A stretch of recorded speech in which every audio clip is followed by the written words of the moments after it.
Boa tarde, colegas vereadores, que nos acompanham aqui no plenário, também através da internet, TVL.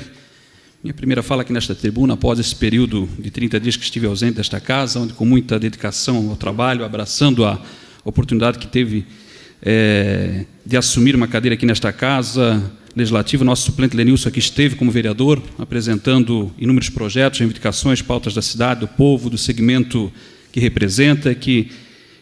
nele confiou expressiva votação nas urnas para a primeira disputa eleitoral, votando em favor do povo, contra o reajuste de impostos, por exemplo, onde destaco aqui como um dos seus importantes posicionamentos aqui nesta casa há poucos dias atrás, enfim. Não pude acompanhar tão de perto assim todo o seu trabalho, mas nos orgulhamos da responsabilidade que teve durante esses 30 dias que esteve como vereador, no trabalho interno e externo, como parlamentar, onde vi algumas de suas participações junto a movimentos contra o corte do transporte escolar na cidade, para inúmeros alunos de escolas, contra o fechamento de escolas, enfim.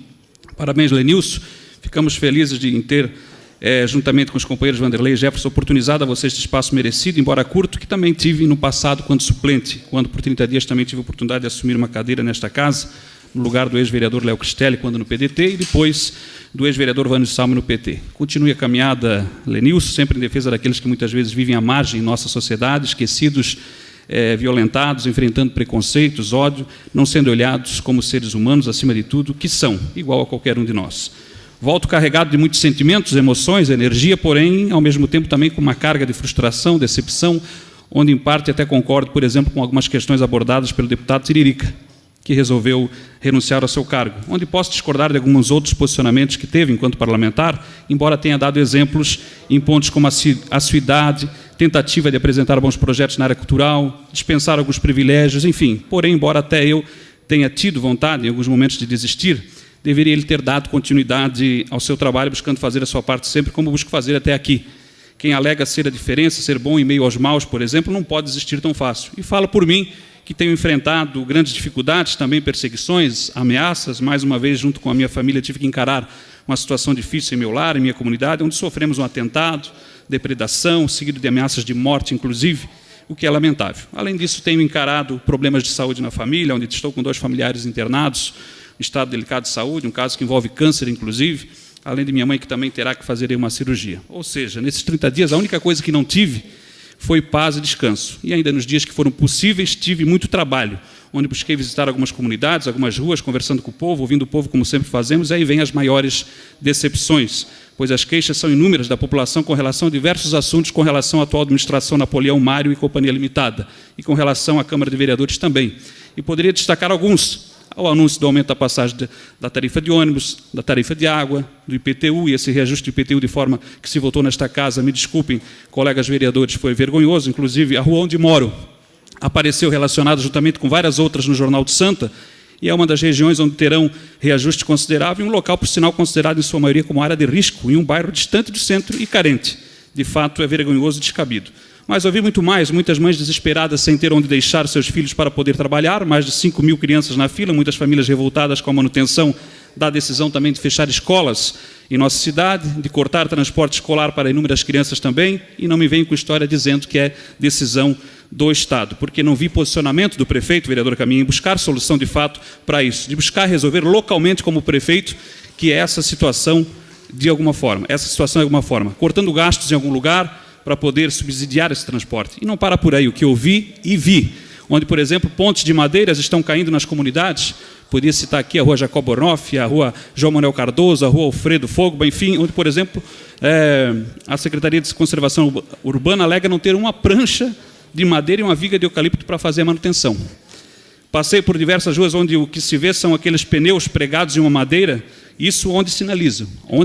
aguardando, segundo os moradores, há meses para receber o conserto de uma infiltração no calçamento, um buraco, enfim. Também muita indignação nas ruas com relação do sistema de mutirão, não anda a fila, não sai do lugar, algumas com 100% ok da parte dos moradores desde 2014. Outra coisa que soube pela imprensa é que todas as sobras do Legislativo deste ano, cerca de 7 milhões, o Executivo quer usar para pagar a folha. É estranho isso, essa administração se autoglorifica por dizer que está em dia com a folha dos servidores públicos. Mas como? Se não consegue fazer com uma boa gestão, e não é o primeiro ano que o Executivo alega usar as nossas economias para pagar a folha. Se não tivessem essas economias, então ficaria atrasada a folha? Não teria 13º, ou quem sabe salário no início de 2018, é isso? E quando o prefeito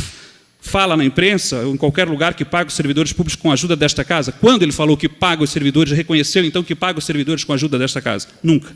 Não seria o correto enxugar os cargos comissionados, os diversos partidos que compõem este governo, os gastos com publicidade, entre outras coisas, para pagar os servidores em dia? E as nossas economias servirem para pavimentar ruas do sistema de mutirão, quem sabe fazer o AG do Baden-Furt, né, alguma coisa na área de saúde, estou dando apenas exemplos, quem sabe construir creche, quem sabe ter uma sede própria e sair deste aluguel que aqui pagamos, onde jogamos dinheiro fora mensalmente pela janela? Que tal? Fala dos problemas locais, porque sou vereador e não tenho alcance nos macros problemas que dependem dos nossos governantes a nível de Estado e do governo federal, onde enquanto as panelas silenciaram e os protestos há muito tempo não se vê, vemos toda semana o gás aumentando, o combustível, a inflação que tentam mascarar, inclusive, os direitos conquistados a duras penas do povo sendo extinguidos, e a reforma da Previdência é uma bomba que pode explodir para o povo trabalhador brasileiro, onde com certeza não se pode viver até os 140 anos, como mencionados pela boca do Temer em seu discurso recentemente, onde ele aos 55 já se aposentou com um baita salário e agora quer junto com seus aliados, que a trabalhadora brasileira morram trabalhando. E não fala nas sonegações, no corte de gastos com benesses que tem o povo lá de Brasília, por exemplo, lá no Congresso, o povo do Judiciário, não fala dos impostos para grandes fortunas, dos perdões que tem dado a grandes devedores, dos jantares promovidos a deputados e senadores, os gastos que surgiram justamente durante as votações para livrá-lo de investigações e processos, liberações de emendas para aliados. É revoltante.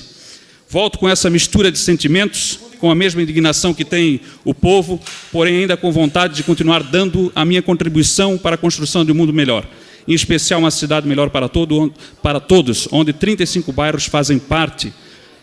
desta cidade, e quase 350 mil habitantes. E para este povo devemos nos esforçar para fazer o melhor. Nós aqui no Legislativo e o prefeito lá no Executivo, porque o trabalho em prol do povo nunca pode parar. Por fim, presidente, para concluir, que referente ao bigode, que resolvi deixar um pouco, alguns estavam fazendo brincadeiras aqui, até para quebrar um pouco o gelo aqui, e tal, foi uma homenagem que resolvi fazer ao meu pai. Um homem que sempre respeitou, como se diz, cada fio do seu bigode durante toda a sua vida, um homem que sempre soube ser um excelente pai, avô, amigo, esposo, batalhador, trabalhador, honesto, humilde, verdadeiro, enfim. E como sempre costumo falar, homenagens sejam quais forem, é bom fazer em vida. Essa foi uma forma também de homenageá-lo, nem que seja por um breve período, talvez, ele que sempre gostou de ter seu bigode e sempre me deu bons exemplos de vida. E hoje sempre devo ser grato a ele, bem como a minha família, aos meus amigos, aos verdadeiros amigos, ainda mais, onde recentemente percebi ainda mais como são importantes, nos momentos mais difíceis de nossas vidas, todas essas pessoas. Obrigado.